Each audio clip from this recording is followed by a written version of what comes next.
Dancer ನಾನು ಎಲ್ಲಿ ಹೋದರೂ ಕೂಡ ನಾನು ವಿಜಯ ಸಾಧಿಸಬಲ್ಲೆ ಅನ್ನಷ್ಟು ಕಾನ್ಫಿಡೆನ್ಸ್ ತೋರಿಸ್ತೇನೆ. It's only because of my ಕಥಗುರು. ಮುಂದೆ ನಾಡಿನಾದ್ಯಂತ ನೃತ್ಯ ಪ್ರದರ್ಶನಗಳನ್ನು ನೀಡುತ್ತಾ ಬಂದ ಶುಭ 1988ರಲ್ಲಿ ಪ್ರಸಿದ್ಧ ಕನ್ನಡ ಕವಿಗಳ ಕೃತಿಗಳನ್ನು ಆಧರಿಸಿದ ಕನ್ನಡ ಕೃತಿಗಳ ಸಂಜೆ ಎಂಬ ವಿಶಿಷ್ಟ ಪ್ರಯೋಗವನ್ನು ಪ್ರಸ್ತುತಪಡಿಸಿದರು. ಈ ಪ್ರಯೋಗವನ್ನು ಪತ್ರಿಕೆಗಳು ಆ ವರ್ಷದ ಅದ್ಭುತ ಕಾರ್ಯಕ್ರಮ ಎಂದು ಬಣ್ಣಿಸಿದವು. ಈ ಮಧ್ಯದಲ್ಲಿ ಗುರು ಎಸ್.ವಿ. ಶ್ರೀನಿವಾಸ್ ಅವರ ಆರೋಗ್ಯ ಕ್ಷೀಣಿಸಿದಾಗ ಅವರ ಹಿರಿಯ ಶಿಷ್ಯೆಯಾಗಿದ್ದ ಶುಭ ನಾಟ್ಯಾಂತರಂಗದ ಚುಕ್ಕಾಣಿ ಹಿಡಿದರು. ಕಿರಿಯ ವಯಸ್ಸಿನಲ್ಲಿಯೇ ನಾಟ್ಯ ಗುರುವಾಗುವ ಗುರುತರ ಜವಾಬ್ದಾರಿಯನ್ನು ಹೊತ್ತರು.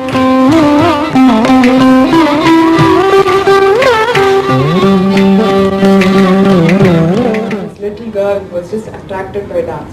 When I entered into Natyantaranga, I saw my miss as a caller till today. I just saw her.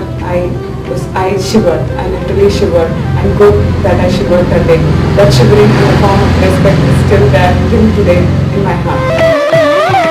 ಕಲೆ ಎಂಬುದು ಒಂದು ಮಹಾಸಾಗರ. ಹೆಚ್ಚು ಹೆಚ್ಚು ಕಲಿತಷ್ಟು ಮತ್ತಷ್ಟು ಕಲಿಯುವುದಕ್ಕೆ ಇಲ್ಲಿ ಅವಕಾಶಗಳು ಹೇರಳ.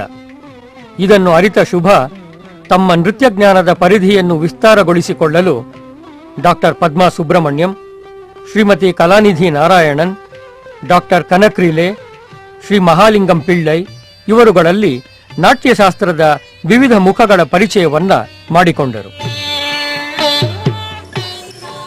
ಜೊತೆಗೆ ಶ್ರೀ ಶಶಿಧರ ಆಚಾರ್ಯ ಅವರಿಂದ ಛಾವ್ ನೃತ್ಯ, ಶ್ರೀಮತಿ ಕಲಾಮಂಡಲಂ ರಾಧಿಕಾ ಮತ್ತು ಶ್ರೀಮತಿ ಉಷಾ ದಾತಾರ್ ಅವರಲ್ಲಿ ಮೋಹಿನಿಯಾಟ್ಟಂ ಮತ್ತು ಶ್ರೀ ಸೋನಾರ್ ಚಾಂದ್ ಅವರಿಂದ ಮಣಿಪುರಿ ಸಮರ ಕಲೆಯ ಕಿರು ಪರಿಚಯವನ್ನ ಮಾಡಿಕೊಂಡರು.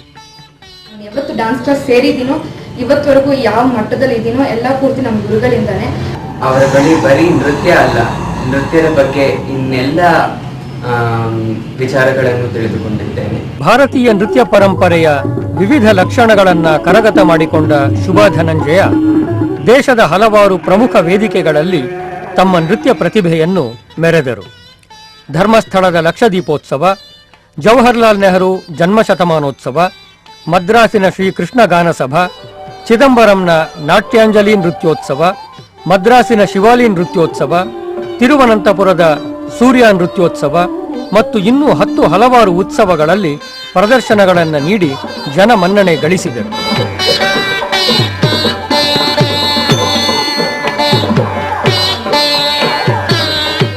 ಶುಭಾ ಧನಂಜಯ ಅವರ ನಾಟ್ಯದ ಸೊಬಗು ನಮ್ಮ ನೆಲದಲ್ಲಿ ಮಾತ್ರವಲ್ಲದೆ ವಿದೇಶಗಳ ಕಲಾರಸಿಕರ ಮನಗಳನ್ನೂ ಗೆದ್ದಿದೆ. 1988ರಲ್ಲಿ